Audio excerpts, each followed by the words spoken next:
Hello ladies, gentlemen and all that's in between. This is CJ from the SCN car scene. For you today is a new type of video episode we're calling the Fail Series. These will combine a series of fails worse than my rhyming skills. Yes, that bad. And maybe a little bit more of a rant of language than what's normal here. Today we're looking at car mods that promise extra horsepower which are sold all over the interwebs. But mostly eBay. Now this is similar to the top 10 Ricer video we did a while back, but this time, it's just the sellers that tell you you're going to get more of those rampaging stallions out of your engine. Especially if you have a limited edition Corsa, that is. So without further ado, SCN Fails presents mods that don't work. Starting with electric superchargers, also known as the intake fan or the utter load of bollocks. What turd burglar thinks they can sell you a fan that costs up to £300 retail that can't even spin fast enough to beat the natural vacuum of a combustion engine? Well, China mostly, with the promise of increased power with a generic dyno readout on the box and pictures of supercars that, when you actually look at them, you notice the pictures are even fraudulent. So I don't know who's worse here, the sellers or the morons that keep funding these genital warts. Now, Mighty Car Mods actually covered these in a video a few years back and it's definitely worth the watch.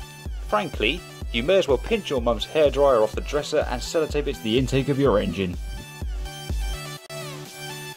And now on to the universal backbox, also known as the fart can.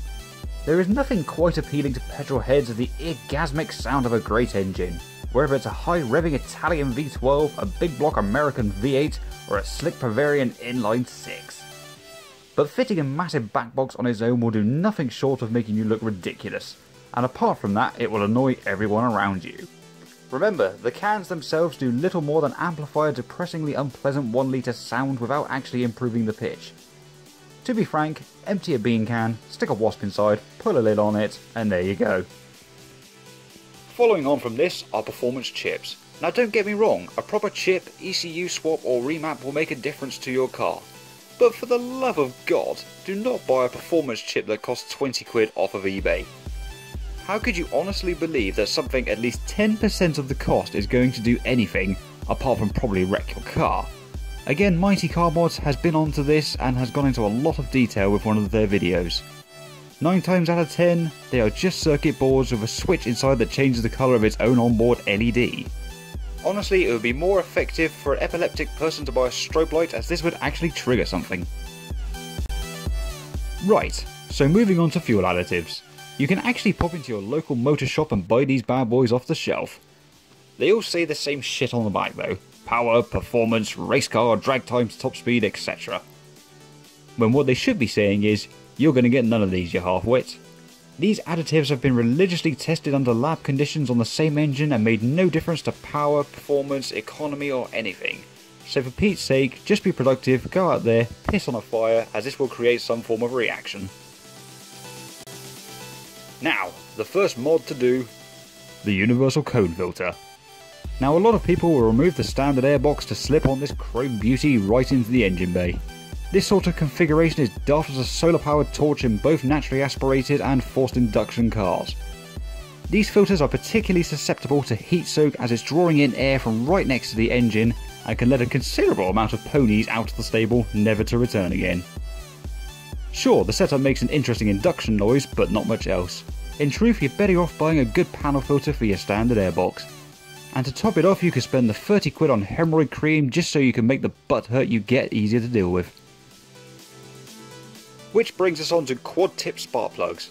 If anyone ever tries to sell you an aftermarket spark plug with a promise of horsepower gains, they're one of 3 things: stupid, a liar, or a Nigerian prince.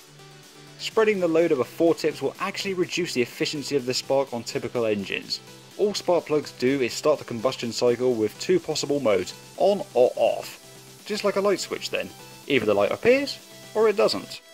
The only power gains you would ever get from this is when you replace very badly worn plugs that are no longer efficient, but again, this will only be 1 or 2%, and this has been written by NGK themselves.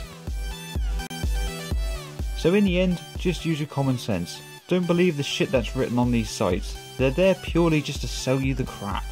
They get away with talking bullshit because they know by the time you've got it and what you've paid for it, you're not going to bother sending it back to China for £1,000,000 bastard. And don't just take my word for it, check out the reviews on Google and YouTube.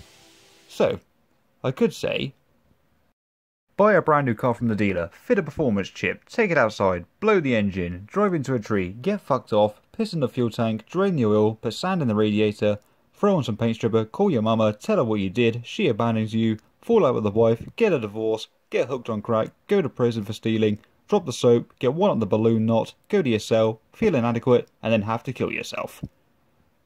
Or just don't buy shit. Please remember to check out our website, our Facebook, our Instagram, and if you'd like to support us, we're on Patreon. Links can be found in the description below. Thanks for watching. Please like the video, drop us a comment, and subscribe for more.